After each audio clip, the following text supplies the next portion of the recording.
Hello, everybody in Facebook Live land. We are the Podguyz podcast, bringing it to you live every Monday via Facebook.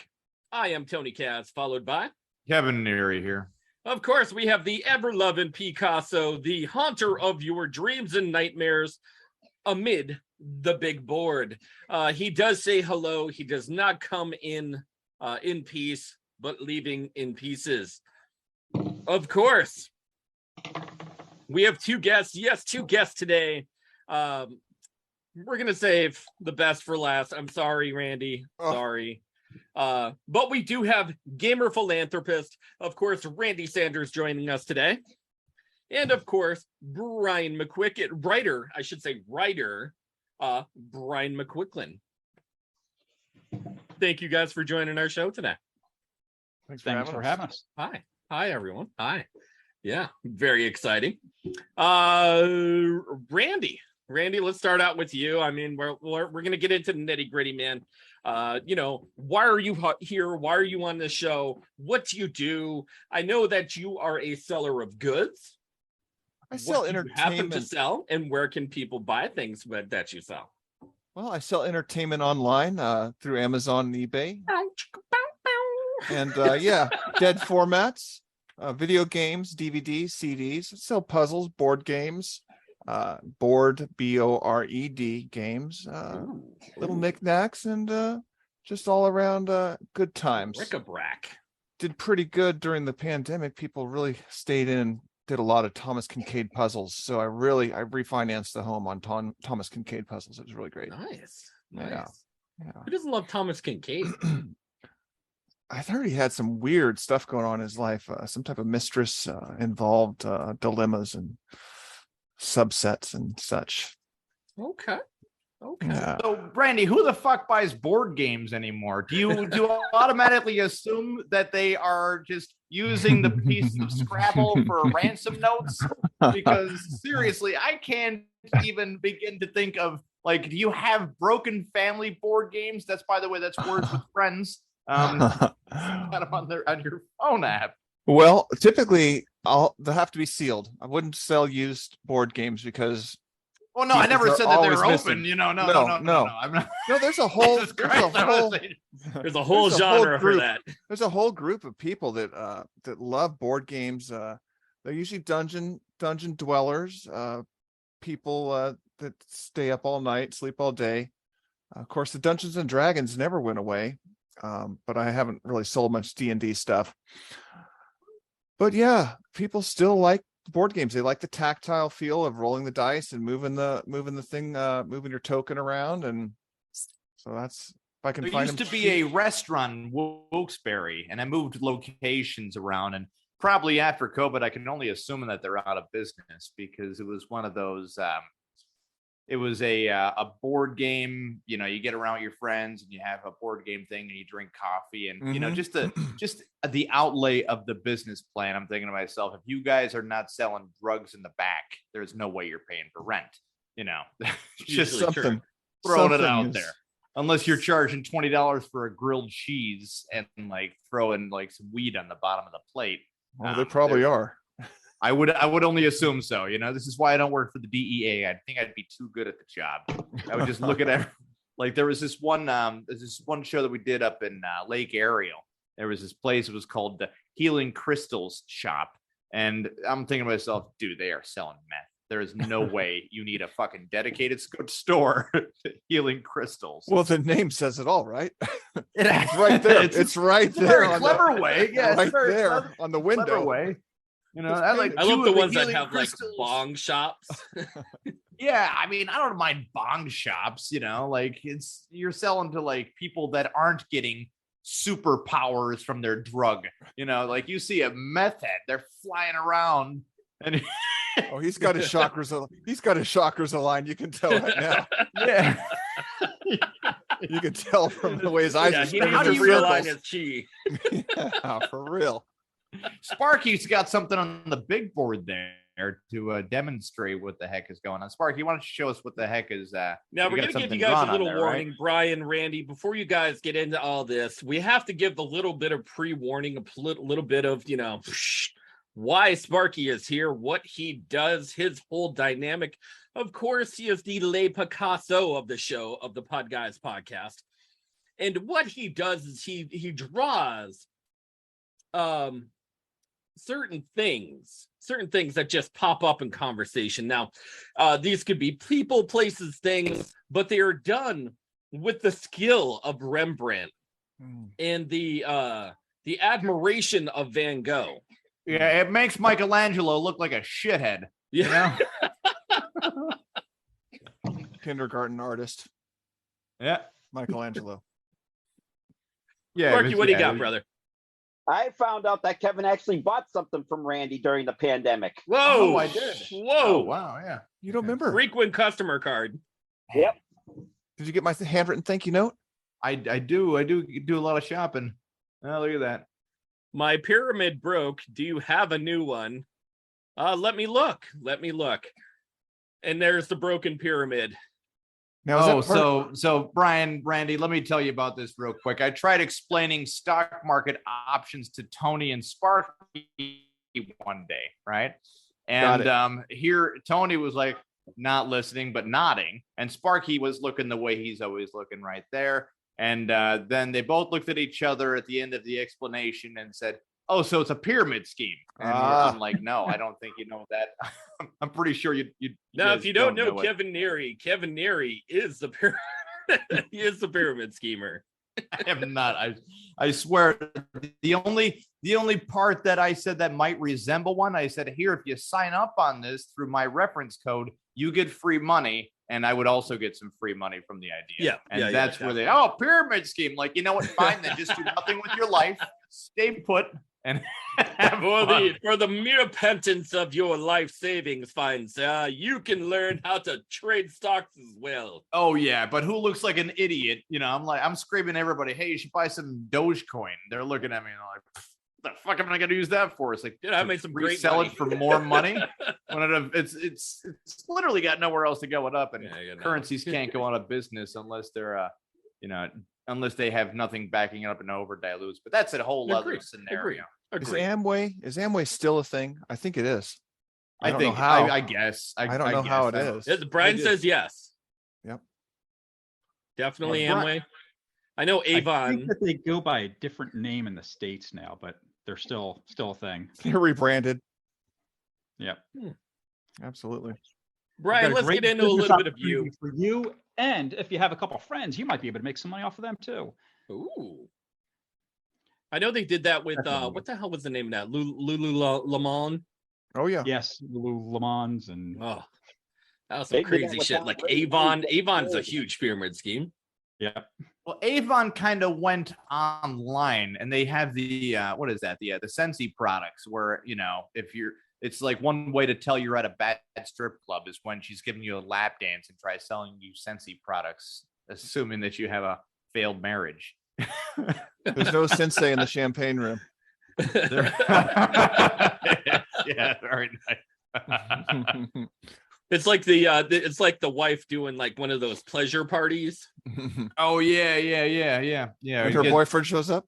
Yeah, what are they called? Multi-level marketing. Multi-level marketing. Yeah, MLMs. Yeah, those would be a pyramid scheme in all facets of it. What about FTX, Kevin? Tom Brady's big baby. Oh, you know what that was? That was my God. That's got a lot of moving parts to it and a lot of celebrities involved, plus politicians, and it just turned into money laundering on a big scale. It's like two things you could buy for $44 billion. You could buy Twitter, or you can buy like foreign aid to Ukraine for a month. How the fuck do you go through $44 billion in a month? I'll never know. But maybe Ukraine bought Twitter. Maybe. I mean, like, how you guys fighting the Russians? Oh, we bought Twitter and we're talking shit on them online. It's a war of words. That is the only way we could.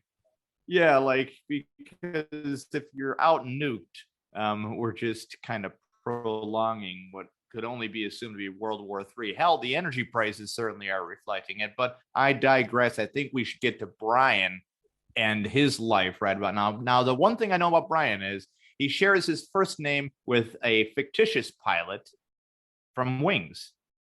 Right, Brian? Yes. Yeah. That was very obscure. Yeah. No, Brian is a pilot. Brian, how long have you been a pilot for? 20, 30 years? A pilot. Yeah. I've never flown a plane. You've never flown a plane? Are you serious? Wrong guy. What the fuck am I thinking then? But you Wait a are minute, an author, though. You wrote a book, correct? I did write a book. Yes. Wrong guy again. Why the hell was I thinking that Brian flew a plane? You weren't thinking of I the was in dog the from movie Family Guy. Airplane. Huh? You remember the little kid who got invited up into the cockpit in the movie Airplane? Okay, yeah. That was me. No Okay. way. Yeah. Yeah. Had you ever seen a grown man naked? Yes. That day. That day, Good quote. Good Yes. quote.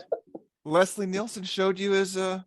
his prop. He was he's like, come here. I want to introduce you to a Catholic tradition. Mm. I assumed it was confession, but it wasn't. It was a glory hole in the bathroom of the set, and Gosh, yeah, dark. It took a dark turn there. Oof. yeah. I don't know. He was pretty funny, man. I couldn't stop laughing the whole time. The guy was a genius. So R.I.P. props. R.I.P. He's a genius. Leslie. That's if you're my gonna get leader. molested, get molested by Leslie Nielsen. I'm telling you, man. Yeah, at least it's an undercover brag. You know, you could always say, hey, Leslie Nielsen molested me. You know, it makes the Sandusky kids look like shit. Yeah, I mean, after that, Get a like, head coach. as a kid, Because the only way you go from the Leslie Nielsen coordinator. is if you get like molested by Robin Williams, right? Ooh. Good luck with that.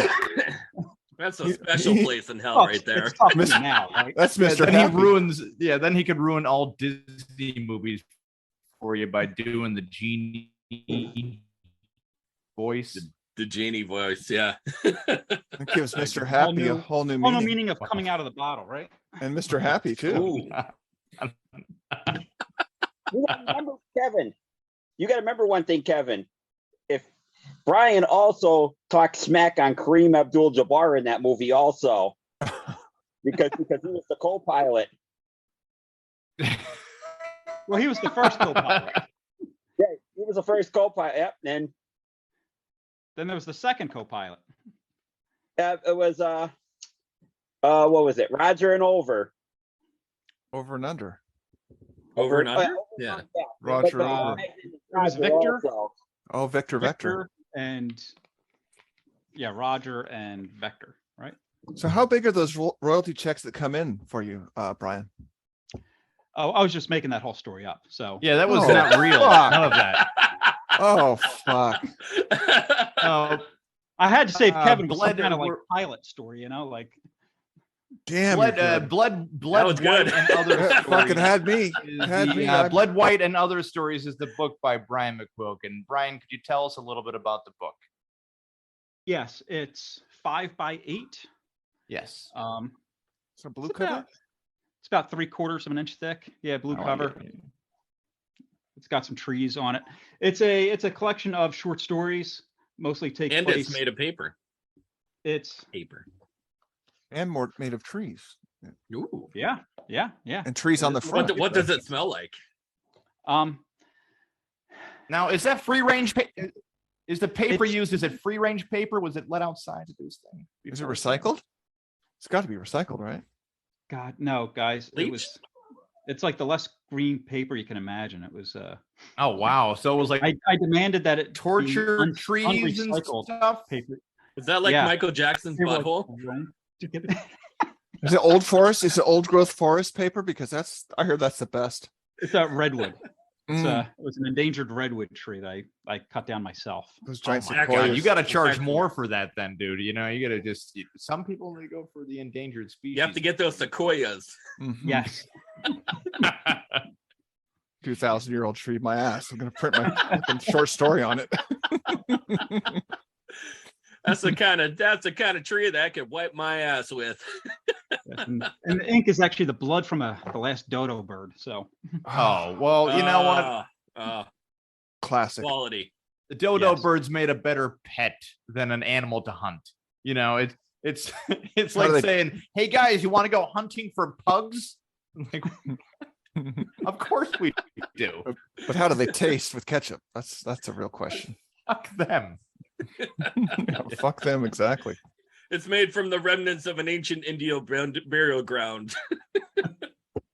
So, They're the ones that, Brian, Brian, where could they find your book? And what is your favorite short story in there? What's the most popular short story in Bled White and other stories? What do you think? Okay, so I'll be serious for a moment. It's can be found on Oh, Amazon.com. Yes, I know. Amazon is the easiest place to find it. My favorite short story in there is one called "The Devil of Leeds," which is it's a story of hubris about a young man who tries to get with this really good-looking chick, and is he's obsessed with having her, but not really wanting to know her. He has his head up his own ass, and meanwhile, his grandfather has a history with the Jersey Devil, and those two plot lines converge for some wacky hijinks involving blood and gore and all that kind of fun shit. Nice. While you were talking, I just gave it 5-star rating Oh, awesome! because I'm pre-anticipating the greatness right there. You know, Kevin's the first. there's Cheers, a my friend.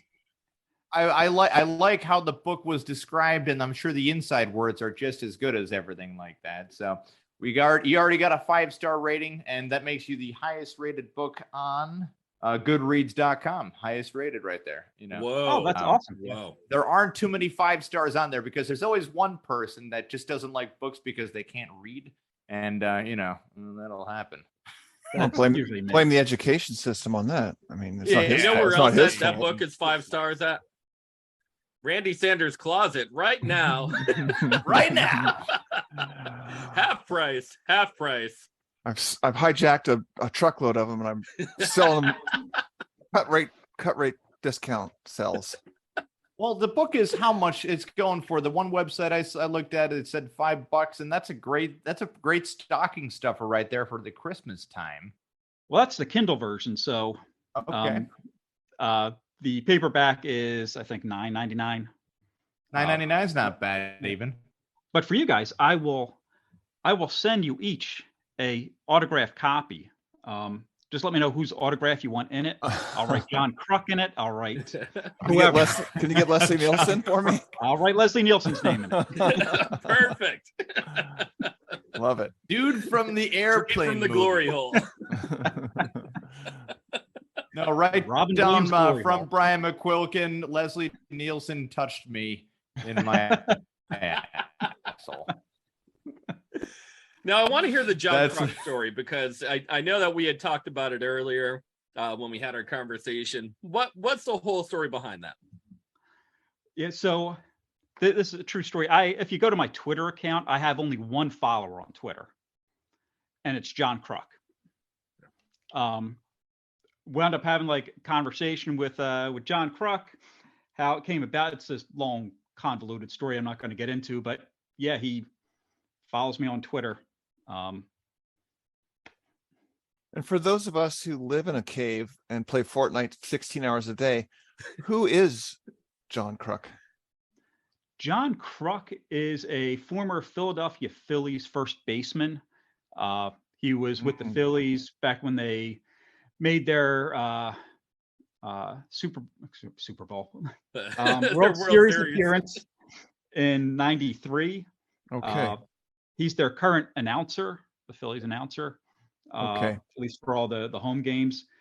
He is like just so down to earth and just like such a. Doesn't like he an do something everyman, for you know? Fox Sports as well? Or Uh, I thought he did something else for Fox Sports, but It's kind of weird because John Kruk could probably be placed in as a hockey commentator and no one would blink an eye. oh yeah. he comes off, if you like listen to the way how he calls games, he sounds just like that guy next to you at the bar, right? Watching the game and just like telling you everything going on with his life in between each play, right? And I think that's why people like him so much, right? It's like the John Madden of baseball commentary, I guess, right? Yeah. Just So he does therapy. Here we are. In between. Here we are in the distance sixth therapy. inning. Yeah, but Randy, he was never known for being athletically in shape. If anything, they were just like, dude, you got to lose some weight. Yeah. He's very much ball shaped his whole entire career. Also He's a a big pitcher. boy. For some He's odd a reason, really they had him big at boy. pitcher for some games. He could whip the ball very fast. It's just unorthodox looking pitcher too, because pitchers aren't normally like that ever see. anymore. You never see an overweight pitcher or an overweight athlete in anything anymore, honestly, unless they're fucking sumo wrestlers, to be honest with you. yeah, Or think like linemen. most, Linebackers. Yeah, there's a quote from linebackers. him that some woman approached him somewhere that asked him about or said something about how he didn't look like an athlete, and he turned around to her and was like, lady, I ain't no athlete. And I think that's actually the name of his memoir is Lady, I Ain't No Athlete. She was probably the ghostwriter that they didn't introduce him to, and then she's like, all right, that'll work. That'll work. He might not have been an English lit. Now, major speaking of either. ghostwriter, Brian, have you ever thought about using a ghostwriter, or you just wanted to just write it yourself? Now, I've always been into writing since I was like Like a bucket list thing, or are we going to get another book out of you? probably get another book out of me. I've written actually lots of novels. They're all really, really shitty. Like I can't least you're really honest do about it it. You're like, justice "Ah." of like just how fucking bad they are. But I love writing, right? But I've gotten to the point where I'm like, I don't give a shit that what I'm writing is shitty. I'm still going to put it out into the world, right? So yeah, I'm actually working on something else. Working on a novel right now that if I can find an agent and a publisher for it, yeah, I'll put it out into the world, you know. But Now, I've always enjoyed writing. Now, are all those your shitty novels behind you, stacked in your bookcase, or no? Those are others. No, yeah, these are all. Oh, Stephen King. Wrote, Stephen King, yeah. That's may your have one of your heard my pseudonyms, the pseudonym. Bachman, Stephen King. Yeah, it's all. That shitty writer. Yes. I do like the Stephen King novels. I've read Of a few. course, Of course. Yeah, I've got I don't know about 60 of them behind me here. Excellent. Um, Very nice. The Stand. Well, Yeah. Brian, you have to Oh, understand, though, you see all of these terrible books coming out about vampires like Twilight and all that crap. That has to give you some confidence to say, my stuff can't be this terrible. Has that ever crossed your mind and said, I'm just going to throw out whatever because it seriously can't be this bad comparatively? There's two schools of thought on that, right? One, yes, 100%. You want as a writer to every once in a while read something that is just utter shit, right? Because it gives you that hope. Like if this is in Barnes and Noble, right? This page that I just wiped my ass on, yeah, is like it's better than whatever Stephanie Myers is putting out, right? But at the same time, you look at it and you're like, well, this is a page with nothing but shit on it. Is this something that I want my name on? You know, just because it's better than Stephanie Myers, at least according to me. And you have to give some of those writers their due, right? I mean, she sold millions and millions of copies of that book, right? Or that whole series. And there's a reason for it. It's because it resounds with a certain audience.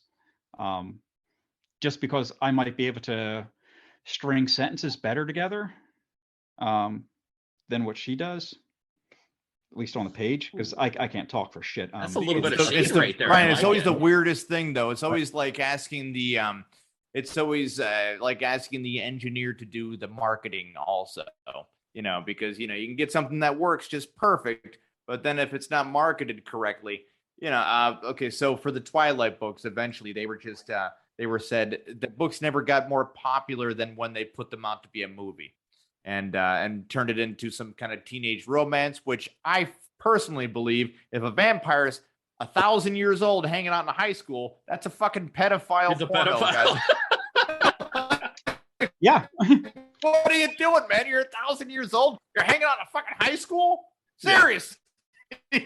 My That should So not be the plot.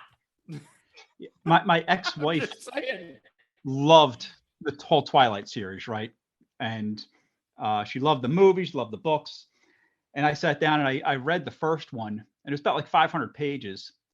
And I made it 400 pages through it before I had to put it down. So, Like it was just that bad. There was just no plot. It was this meandering, creepy, just terribly written thing. But again, people fucking love it. It's not for me, but yeah. Could Tolkien taken notes from Meyer? Do you think he could have learned much from her? Or do you think he was pretty well set in his genre? Christ. Yeah, that's a tough one right there. A bit abstract, I know. You know, in a way, Tolkien's the same way, right? He's got his audience. Back when I was in high school and I was reading Tolkien, back before it was cool, and I was in high school back in the 80s, right? In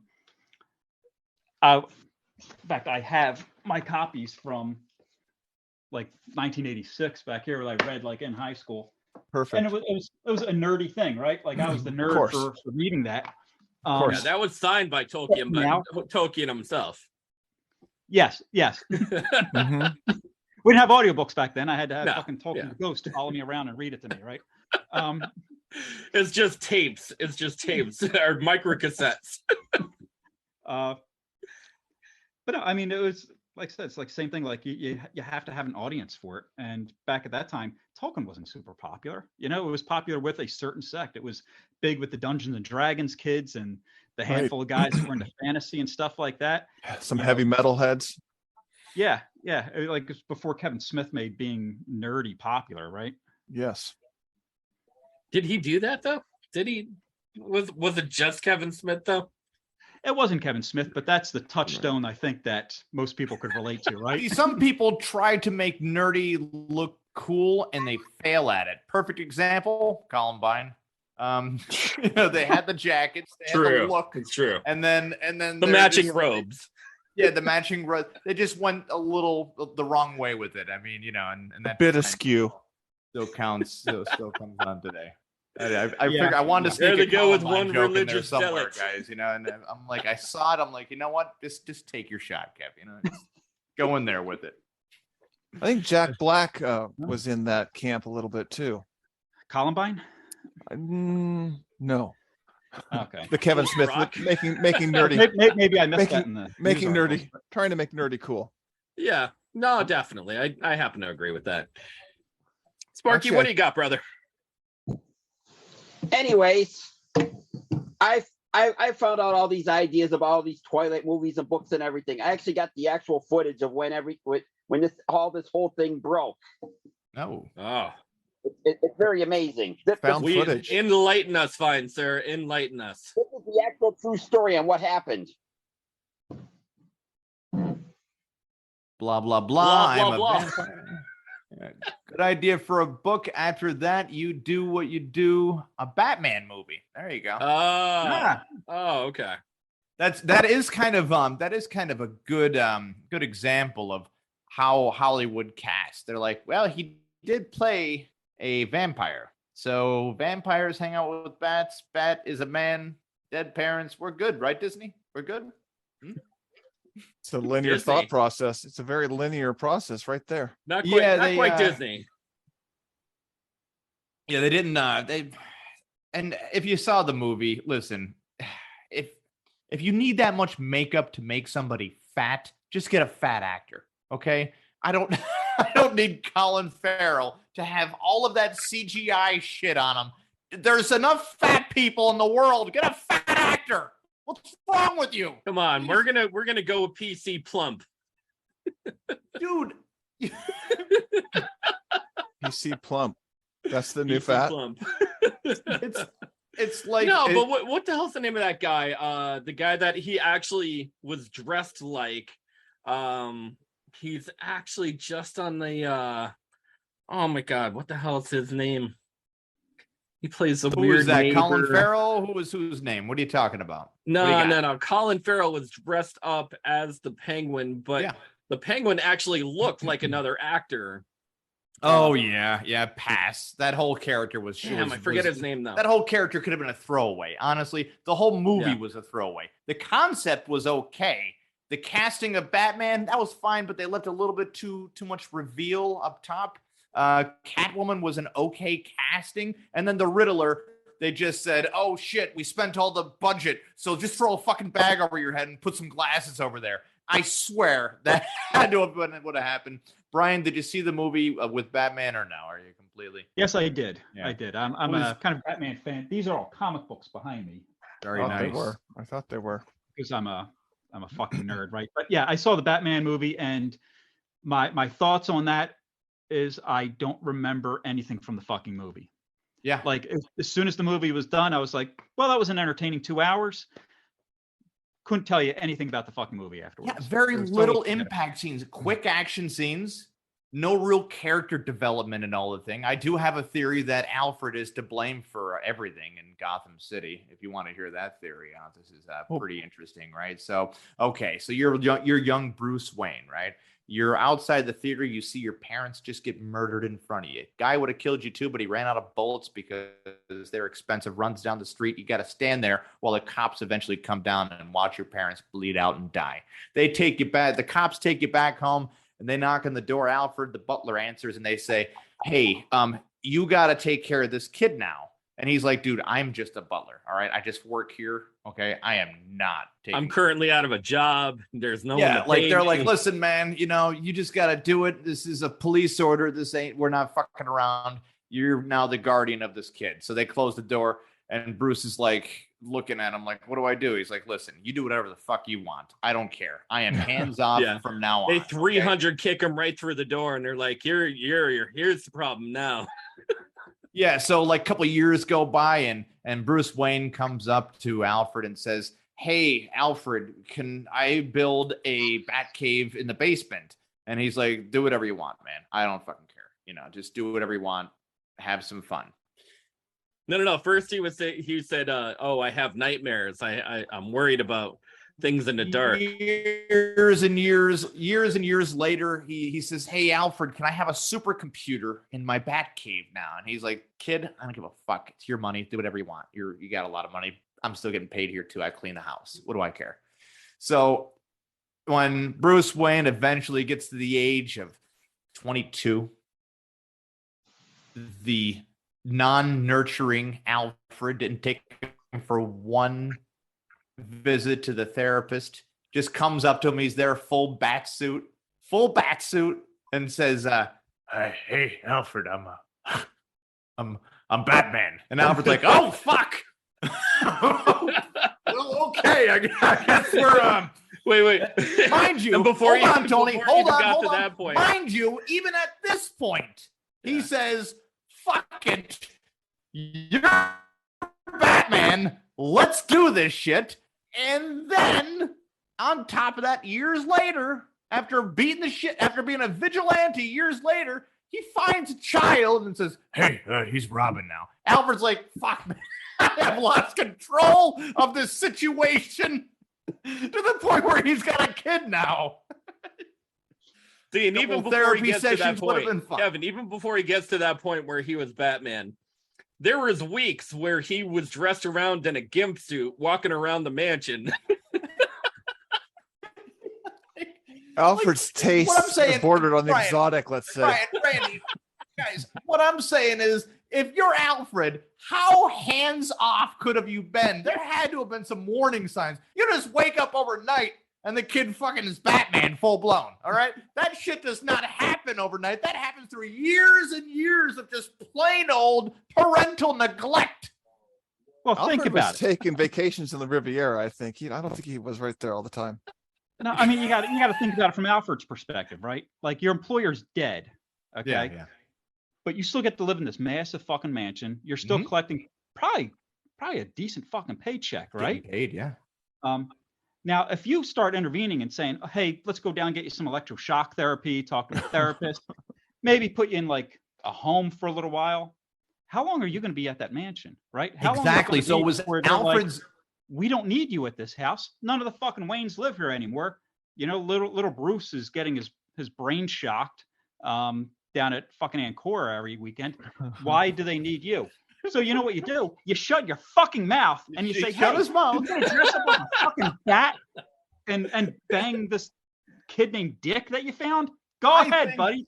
I think they could have made. I think they can get away with making Alfred so much less sophisticated in these movies, where he's just some fucked up drunk. He's Al Bundy looking. He's like, whatever, guy. You know, here, you want a beer?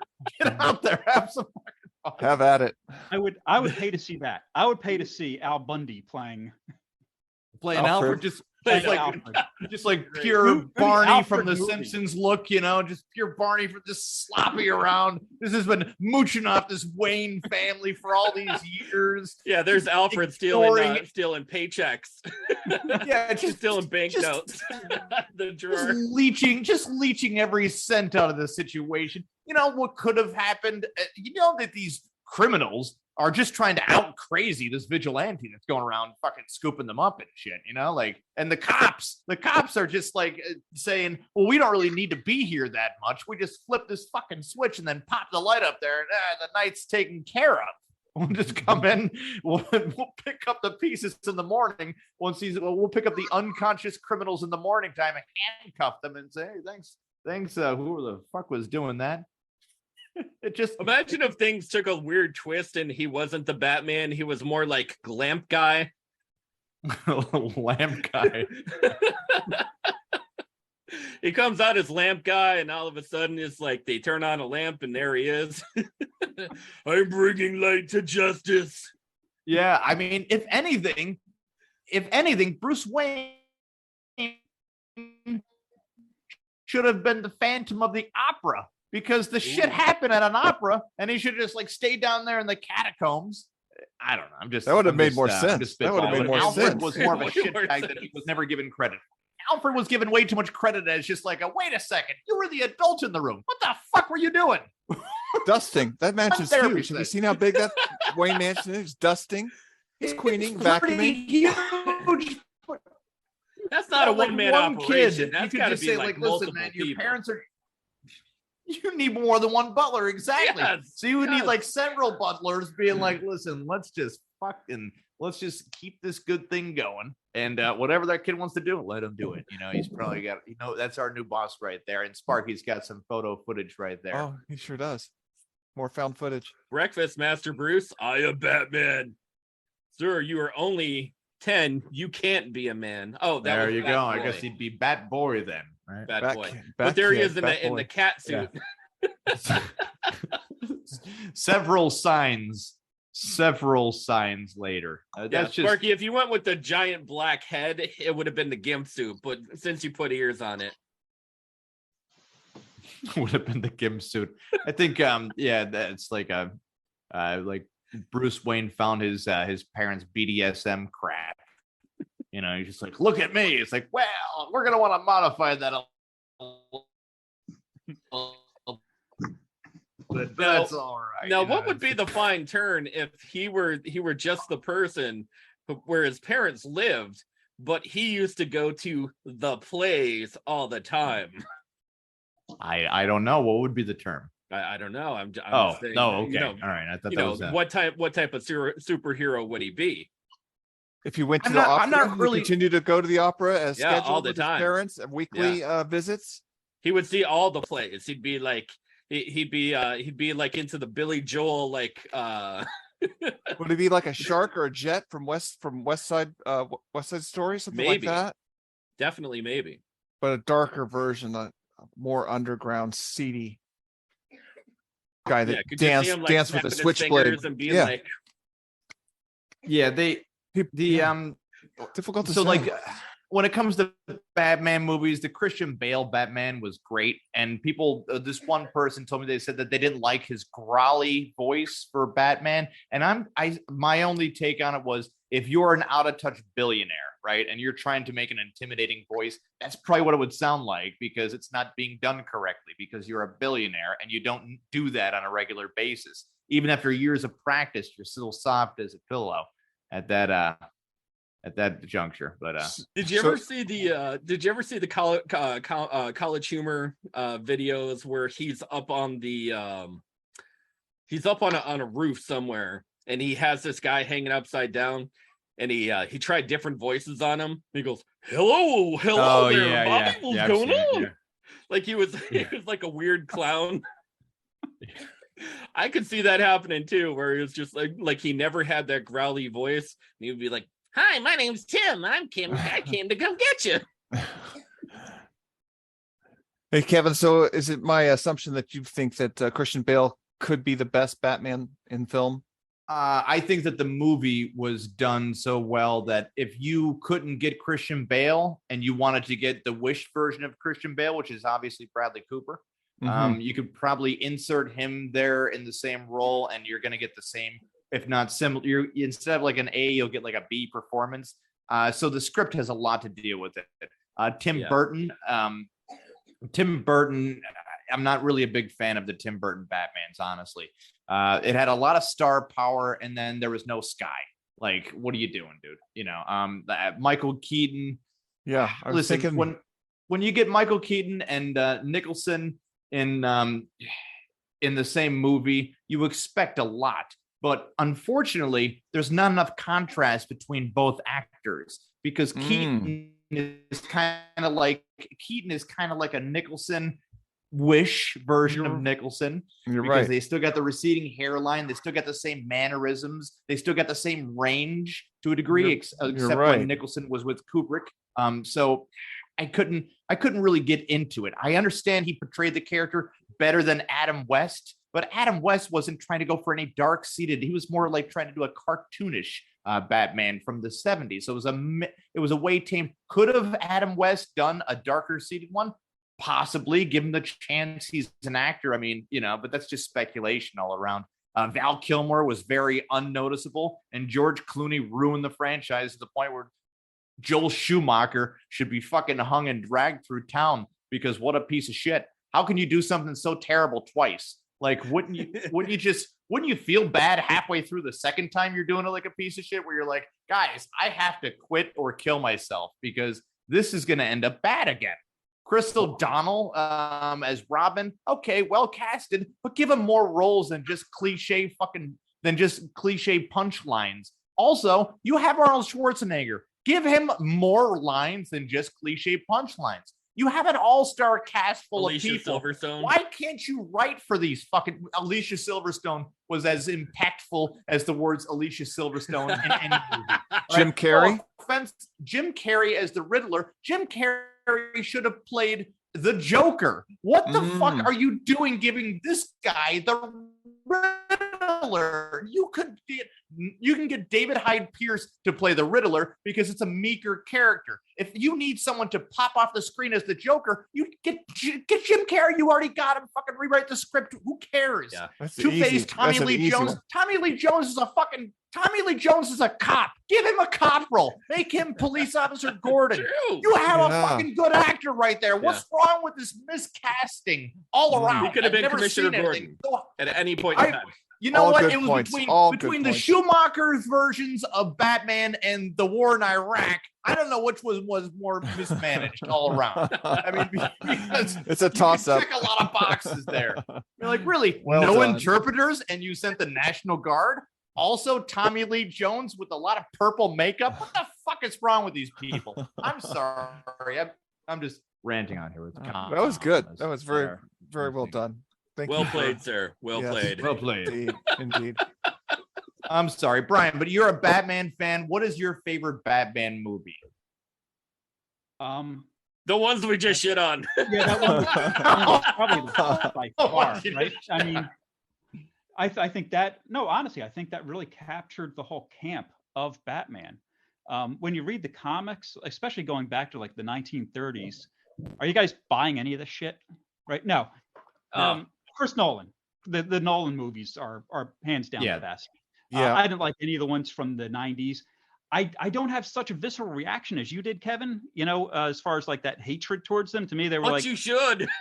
they were just stupid camp, right? I mean, like, and it's It's very campy. It is very campy, and it was what it was, and it knew what it was. Like anyone who went into that movie looking for a serious Batman movie, come on, I mean, it was just punchlines and that shit. It was it a device to sell popcorn at the end of the day? Was that Coca-Cola popcorn? It was just a means to sell tickets and kill an afternoon by watching some stupid fucking mindless movie that, again, you don't have to think about why you're watching it. You don't have to think about it after you leave. I would never want to watch it again, But as far as like quality Batman movies, the Chris Nolan movies, at least the first two. The third one, I think, gets shit on more than it deserves. But I don't know if I saw the third. So with the Sandman or something like that, or Bane? That was Bane. Yeah, I don't even think I saw that one. No, that one, the one with Bane was pretty well played off to a degree. It was kind of like they kind of robbed or took big chunks of A Tale of Two Cities. I mean, like really big chunks where you're like, why is Bane quoting Tale of Two Cities? Only he used the word. He would use more foul language in some degrees, but no. So yeah, to add to your point, Brian, you're right. Absolutely, you don't go to a Batman movie in the '90s, but it's almost like being fed McDonald's your whole life and then saying, oh, by the way, we can make these burgers at home and really good, and you get it, and you're like, why weren't we doing this the whole time? Mm-hmm. What is Batman, the cartoon series, okay, and those Schumachers, as it was better than most cartoon storylines at the time because they actually gave the other side of these villains and why they became villains, and it was very well written. The storyboards were, I mean, you got 80%. The last time TV shows were written that well was with the old Twilight Zone TV series, which, by the way, everybody ripped off from that point because there was no other creative outlet for sci-fi at the time besides like Santa Claus Goes to fucking Mars and cowboy movie, army movie, cowboy movie, army movie. So just as a fan of something that's well written, and when you get a taste of something that actually has a lot of creativity surrounding it and some characters that aren't real but you still care about anyways, you can look at something and know that the after effects of what you watched before was total crap. You're looking at the movies from a fan, as an audience member, as opposed to, let's say,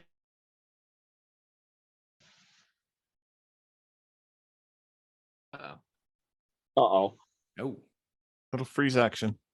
We got some freeze action. All right, I'm gonna blame this one on Schwarzenegger. It's not a tuba. I was actually saying this that every Arnold Schwarzenegger movie besides the Terminator should have been a twist where he really is the Terminator. Like Kindergarten Cop. Where it's just like oh, I'm really a Terminator. Like, oh fuck, there it is. Can we go into the Tom Hardy as Bane situation too? Sure. How do you feel about him as the character as far as Bane with the whole Nolan series? I thought personally that he had a lot of lines that just with the mask acting around and with his lines like, do you feel in control? Do you feel in control? With that kind of creepy line and the anarchist type of way. I think that character was done a lot better in compared to the Schumacher or the cartoon character Bane. It was given a lot more justice towards the situation. And at a point, we didn't really know if he was doing this for the good of the whole entire city or just for the selfishness of his own, selfishness of his own crap. But Sure. Yeah, no, it was. I thought it was well written, well portrayed. The overlapping of the microphone towards the voice was kind of distracting during parts where you're just like, where everyone's like, hello, and he's like, like, all right, dude, we get it. Like, what are you gonna do with a crab? Anybody want to like look at that? Yeah, they were obviously like the second one of the Nolan series. They were running off a lot of juice, and you had to make the third one Heath Ledger died, so that had to be affecting the whole. Of course. Nobody wants to. They're like, hey, you guys gonna make? Hey, sorry that Heath Ledger died. You guys gonna make a third one while at the funeral? You're like, like too soon. Do we? Yeah, they were like, hey, Heath Ledger, how did you prepare for this role? He was like, I did heroin and did the Olsen twins at the same time. So a lot of drugs and the Olsen twins. It's like, really? Ryan's coming back in. Yeah, I'm gonna kick him out of the other one and then pop him into this one. Nice. Hey Kevin, you touched base on Twilight Zone, the original Rod Serling series. Is that a cornerstone for you as an artist and as every October I rewatch the whole entire series. That's my thing. He actually sets up a shrine in his house. I don't set up a shrine. I just all the episodes are free online. So I think that you got about 7 out of 75% of the episodes are always going to be very well written and great. Some of them you could tell they kind of phone in to a degree.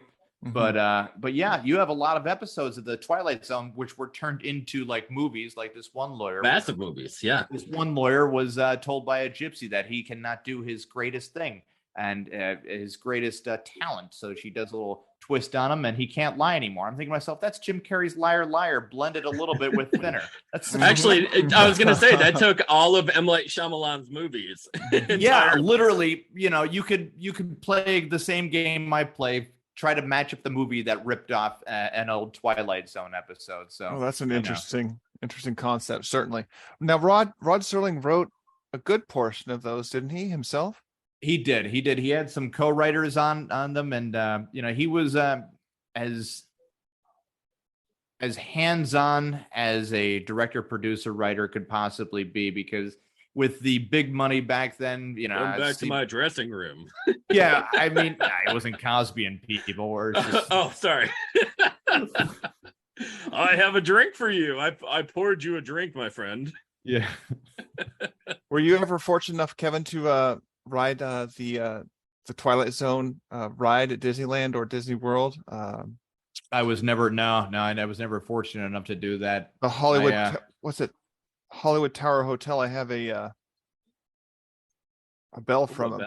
A bell from it. Yeah. What's it called? The I forget the name of the Tower of Terror thing, or that sounds about right. Yes, Tower of Terror. It was pretty scary. The one person I really could never. Tony did. Yeah. The one person I could never stand was Alfred Hitchcock, and even his TV series, all of his movies and stuff. I just so pretentious.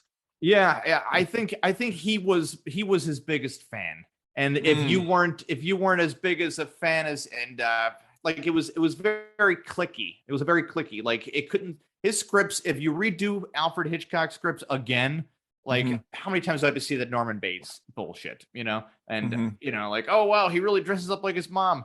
Really? You think somebody could throw their voice for a second or two, cross-dress, then murder at a lonely hotel? And they try to represent this idea as if like other hotels don't exist in any other area. They really have to have a lot of particular things work with the script that don't work in modern day, where you're like, hey, my cell phone doesn't work now.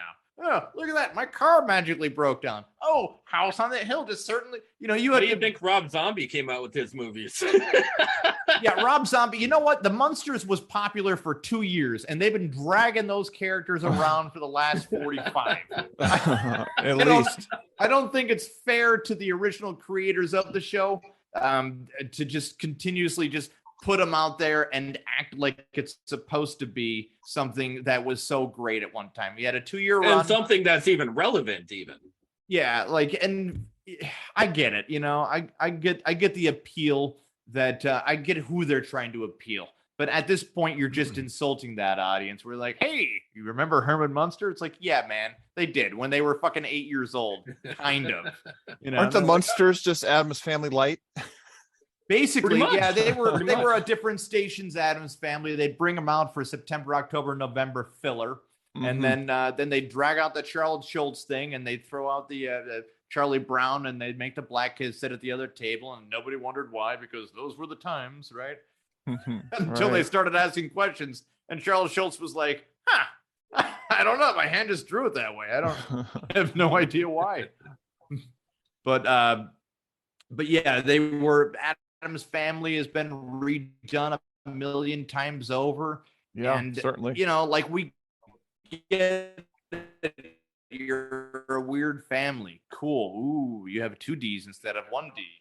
I don't know. I just enjoy watching something new. And for the last 23, 24 years, a new script hasn't come out in Hollywood. And it's fucking disappointing when somebody, you know, when they want to tote creativity and then at the same time, they don't want to even risk their biscuit, their billions and trillions or whatever, how much amount of crazy money that they have flown around just because they don't want to put out a failure. Because when all Netflix is actually coming out with a series called Wednesday. Okay. Yeah. And it's supposed to be built around the Wednesday Addams character, of course, from the Addams Family. And that looks interesting enough to be on Netflix, but not really pull anybody back from the movie standpoint. You see, that moves me as much as if they were to make a solo TV show called Logan. You know, like if Marvel made a solo me with a Wednesday Addams solo show, you know, you're just like, okay, so what are you gonna do? Drag it out for a season? I don't know. I saw that Wednesday Addams thing, and at first, my first inclination wasn't like that it was for a money grab. I just thought that's how millennials were gonna mutually masturbate together with the whole clothes on thing. You know, I mean, in all honesty, I'd love to watch not necessarily what the hell is his name, the Thing, the big mop of hair little dude that was in the Addams Family. Cousin It. There you go. Yeah. That would have been a much better story because he was veiled in mystery. He was supposedly a secret spy and worked for the government and did different shit. Here it turns out that no, they did get a movie of him. Stephen King did the movie It. You know, it turned out he was a clown underneath all that hair. I thought he was just a deadhead on tour, on permanent tour, and smoking a little bit. You know, just you, Randy. You. Oh no, I just pass on the grass. I thought we were in the trust tree here. Brian, have you ever read? We're not airing the dirty laundry. Brian, have you ever read the book It? Yes. All right. So there is one particular part in the book, It, where if you're paying attention and you're just like, holy shit, Stephen King, did you get bored and just you want to write? Are you familiar with the part that I'm trying to push at or no? If you're talking about the child orgy, I'm talking about the child orgy. The multiple sex of the child orgy, and where the girl's like, "Oh my god, the fat kid's dick is so big," and it goes on exactly, and on. Yeah, I remember that. What the fuck? Vividly. Did he just say around like chapter 23? No one's paying attention. I'm gonna write an orgy. He was so coked up back in those days, man. And you read his like what he writes about those days and everything, and like all through the 80s he was just on coke, just nonstop coke, and it comes out on every single page. Yeah, the highs and the lows, you know, and he just rips a line and he's like, maybe the kids have sex. Yes. I thought you were going for the space turtle. Yeah, it's like you were going for the space turtle there for a second, the space-time turtle that didn't actually make it into the movies. No, he kicked back and did that whole Caddyshack thing. Like, everybody gets laid tonight. That's what that whole chapter was. Mm-hmm. But they were over the age in Caddyshack. Well, you know, you got to cut him some slack. Maybe he never wanted them to make a movie out of it. I don't know. Or maybe he did. You know what? That's what I was actually thinking that too, where he's like, no way. Now that I put a child orgy in here, no way they make a movie out of this. Hollywood's like, what else does Stephen King have? All right, we'll just take up the child orgy. Spiders. Let's see what Schumacher does with this motherfucker. We're gonna make the one kid fat and the other one fatter and the other one blacker, and we got a movie here. We got a movie to please all demographics. The TV release was incredible for the time. I thought. I watched Tommy Knockers, right? Yeah, no, it on TV. Yeah. It was released as a double VHS release, and of course it was VHS black and white, right? No, nope. It was. I thought it came in black and white too. It's, apparently not. It's the one with Tim Curry. Tim Curry plays Pennywise. And John Boy is in it as well.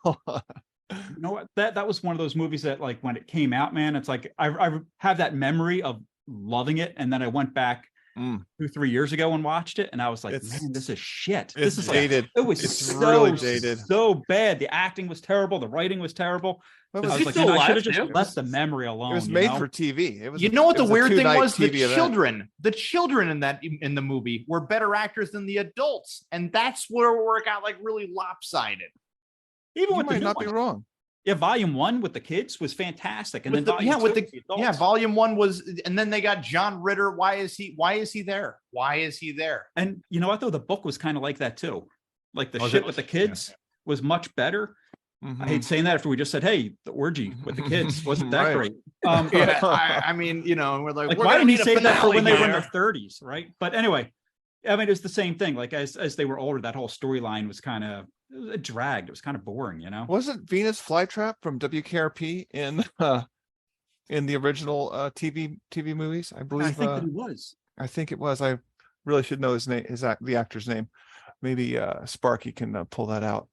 He was actually in the TV series Sister Sister 2, or also Sister Sisters in that. Sister Sister 2 really wasn't as good as Sister Sister 1. I know. Also, it was more of a sister. Twisted Sister. Now that's speaking of Sister Act. Whoopi Goldberg says that she was going to come out with Sister Act until she told everybody that Jewish was not a race. I'm guessing this may go down as the first time a black woman has been corrected about race in the whole entire history. Oh my God, of she was the first tension. Kanye. How does Whoopi pull a Kanye and not get canceled? Oh, because she actually knew how to shut up for a moment. She got canceled. She got a 2-week suspension. She did get a 2-week. If I'm not mistaken. Yeah, but if Kanye got a 2-week cancellation, he would still run amok. You can't cancel him. You can try. He's always hidden in plain sight. Yeah. Right now, he is this jacket. He's gonna pop out from behind your curtain. He's gonna pop out from behind your curtain at any moment. He's a loose cannon, that's for sure. Guys, I'm gonna give you the we're gonna wrap up this show a little bit. Brian, as far as your writing is concerned, did you have anybody in particular? Tim Reed. Thank you, Sparky. Exactly, it's Tim Reed. Did you have a particular writer that you kind of emulated, or not necessarily emulated, but pretty much influences? Thought it was, man, this is like my go-to as far as writing is concerned? Or did you want to make something in it yourself? Or did you just say, man, suspense, thriller, horror genre, I'm gonna make this myself and let's get going with this? I mean, all art comes from something else, right? It's all built on sure what came before. So with me, it was obviously Stephen King. I got a hold of my dad's copy of Pet Sematary when I was in 6th grade. And phenomenal movie, by the way. Yeah, it's a phenomenal book too, and yeah, it really is. Like, second movie. I would play for you, Daddy. Yeah, and I just love the horror genre from that. But also, I mean, Sometimes dead is better. Randy, that's going to give me great nightmares. line. That's a good one. Sometimes dead is better. Yes. Yeah. Pepperidge Farm remembers. Yeah. Oh, it is kind Pepperidge of Farm weird. remembers. Yeah, it's kind of weird. It's just like, oh, I gotta tell my daughter about cat heaven. It's like, okay, then do that. Like, well, I really don't want to. And then the neighbor guy is just like, the Micmac tribe. Mm-hmm. We could bury that cat back and it comes back to life. Like, okay, does it come back fine? No, it will try to murder everybody. Okay, let's do that anyway. Zombie cat it is. Yeah, who the fuck thought that was a great idea? They're just like, he's like, right, hey, here you go. Here's your cat back. And she's like, oh, he keeps trying to murder me. He's like, all right, well, I guess you can try to kill him. Just throwing it out there. Oh, you don't want to go down that road. A lot of history down that road. Yeah. He just thought there was no way that his wife could come back as a bigger bitch, right? Ooh. It's like it Yeah, she did have has to come back she did better. have the if Princess Diana didn't care about charities feel to her whole character, right? Yeah. That's true. But no, it was very Pet Cemetery 2 was obviously done just for fun because you're gonna want to do it. You throw it out there with the kids, Goose and dude from ER. Can't even name the actor. He just makes very little impact in every role that he plays. But that Pet Cemetery 2 didn't need to be made. It was a money grab. Certain things are money grabs, but the book was very well written, well constructed. There's no secret rape chapters there either. Where Thank you're God. just like, all right, chapter 19 was fine there, but look at this. Wherever we go to chapter 20, just a bunch of dick drawings. Look at that. There's drawings of penises everywhere. Like, what the fuck? This is like Sparky's version of the Podguyz podcast book. Yeah, it's almost like he says, no one's gonna read the whole book. Well, I think some of the indigenous peoples may have been slighted a little bit in some of their belief systems and the using of the sacred ground for revival of dead relatives. Yeah. Well, I mean, it's kind of it's kind of terrible the way that the colonization of America actually happened. And I always say, I told my one buddy Sabu, I said, hey, do you know that the first person to do open heart surgery was a black man? I said, you know who the second one was? He's like, who? I said, nobody. They stole it from him. And they never let him do another one again. They just said, all right, thanks for showing us. We'll fucking do this by ourselves now. So it's been a routine theft, sort of theft throughout any type of race that isn't white. Unfortunately, but yeah, the Micmac tribe, I don't even know if that's a real tribe, but it certainly sounded close to real. Stephen King, is he related to Martin Luther King? I'm gonna say yes, because why not, right? Black History Month is on the way. Anything's possible. But that's not even his real last name. So I'm thinking to myself, he's like, I like that last name, and I'll keep Steve. Steve seems to be fine for me right now. But yeah, it's a fantasy book, so why not just make up a fantasy tribe along the way? The last time the Native Americans were angry, it took them over 100 years to get the Redskins to change their name, and even then, they needed Jewish lawyers to do it. So, out there, a lot of them. Do you believe there was a lot of resentment in the Native American cultures towards the names, the Redskins or the Braves or the Chiefs, or was it just I could see lefties with the Redskins, because if you named a team the Blackskins, that kind of feels like terrible. Like, it just doesn't have the right sound to it. I'm not all things being Did you know equal. that Stephen King's real name, according to Wiki, is Stephen Edward Longbow? Longbow. All right. Longbow, yeah. All right. So he might have some heritage, some tribal heritage himself. Maybe. I'm actually one third Tuscaroran tribe. Look, it just sounds like some you're making that up every time. Irish, every time I hear that Irish story. and German. Well, you can literally look it up. You can look it up there, Tony. I'm going to look up your particular name. We're looking it up right now. We're going to Google the shit out of this. How I'm are not you Elizabeth Warren 1/3 in something? You realize you have 4 grandparents, right? Correct. Yeah. It's Yes. 1/8. So how does it work out to be 1/3? Ryan? Incest. 1/3. Incest is I'm how it not good works at math, out. so Yes. Oh no. His There is cells. open incest when you're taking North Carolina tribes down the area. The German side from my mother has landed in the North Carolina area when banging around with the same tribe, and the Irish part of my father's side went banging around with the same tribe, which along the lines of blood was probably mixed up. So I'm guessing incest along the way was somewhere there. His cells divide on a 3-way level instead of Yeah. 2. You were Randy, you were asking about Yeah. like the possible resentment, or if the Native Americans have resentment towards them. And I went to a Braves game. I'm down here just outside of Atlanta. Okay. And we went to a Braves Angels game. So my daughter's a big fan of what's his face, Ashanti. So God. we go to the game. They have it's Native American night. Oh, Okay.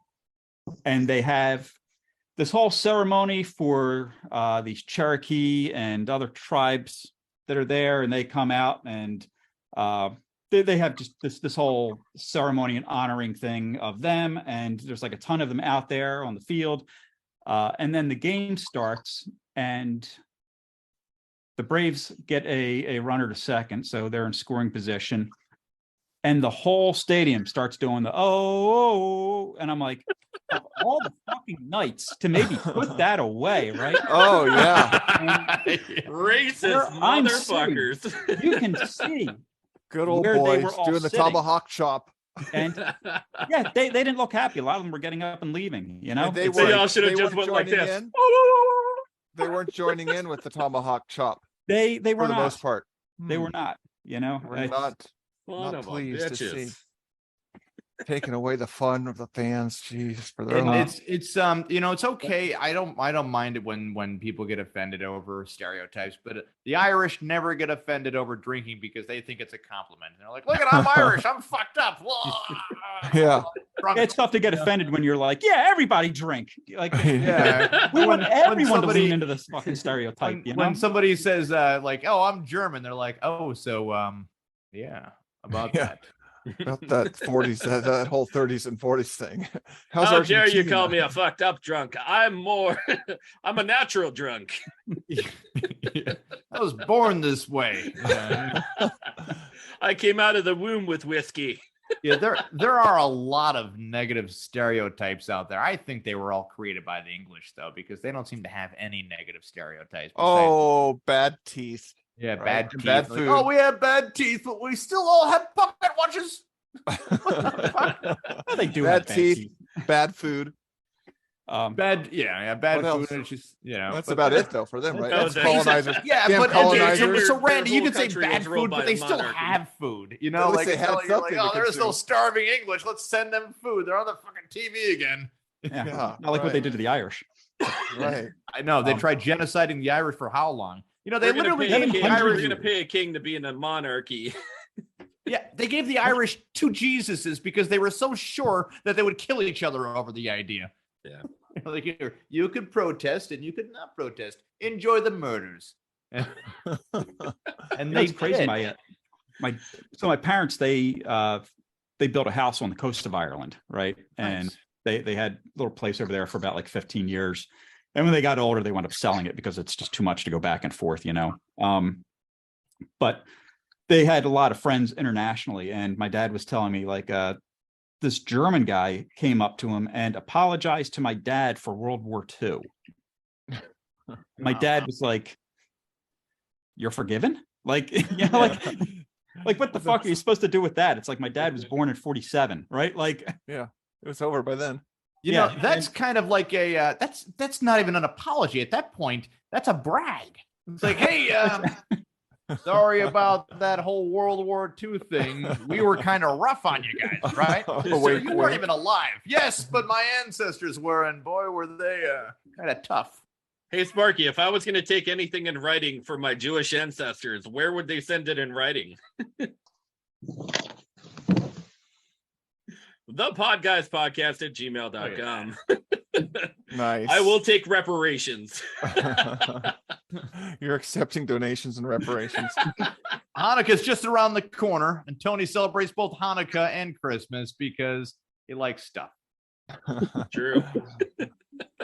One holiday's Brian, good, two are better. Brian, we're gonna end this show, sir. If people are going to find you on the interweb, how would they find you, sir? Facebook, just look up Brian McQuilkin, McQuilkin, also Brian McQuilkin at gmail.com. You just drop me a line. Beautiful. And if they were looking for your book, sir, where can they find your book? Amazon, just look for, again, Brian McQuilkin or Show them Blood- the book. Show them the book. Lead White. Lead white, right? Lead White and Other Stories. Oh. Buy it now. Buy 10 copies. Get them for your Yeah, friends. yeah. Get them for Maybe your enemy. Randy can list it Get at them his for the store if holidays. you like that idea, right, Randy? I do. And speaking of my store, you can look me up on Amazon. Videoism. Videoizm. Ooh, fancy. Mm-hmm. You should see my logo next time. I'll That's very I'll that's get very it. urban of you, sir. So sick of all the That's an isms. ism. So sick of all the isms. That's very much like our show, the Podguyz podcast, THEPODGUYZ. The Z Oh. is there. You see how that Yeah, works? Podguyz podcast. It's Every cool with- Monday via Facebook, as well as all your other streaming devices, such as Sparky. Spotify, Spreaker, Deezer, Castbox, Pocket Cast, YouTube, Google Play, iHeartRadio, Facebook Live Video, iTunes, man, iTunes. iTunes, Wise Radio. Go to Spotify because that's how we get paid. I said Spotify. I know. I'm just saying. People And go you to can Spotify. find People shirts go to like, Spotify. You can find shirts like this and what Sparky is wearing right there at merchbooth.com, merchbooth.com, supplying you with all of your Podguyz podcast needs, wants, and gifts for this holiday season. Yeah, so if you guys are looking for a cool gift for the holidays, of course, we have official merch, the Podguyz podcast, merchbooth.com. Look for our name. It's under podcast. You can also Very find cool. us on the Wise Radio. You can also find us on the Wise Radio Network. Oh, Didn't give me- very Wise nice. Radio, Sparky. yeah, Way yeah. to, you can't way to forget input that in Wise there. Radio and Rio de Janeiro in India, and we're getting Yeah, around. we are worldwide. Worldwide. We also have Prestige worldwide. Worldwide. Boats and hoes. Guys, and I'm Tony boats. Kaz. Kevin Neary. Of course, the ever-loving Picasso. Sake. Les Sparke. Guys, make sure you share down below. It's right there somewhere. Do us a favor. Listen, love, comment below. We'll talk to you. Guys, have a great night. Brian, Randy, thank you guys for coming on the show. We appreciate it. Thanks for having me. Hang out for just a minute. We're going to stop this live stream. Have a good night, everybody else. Peace.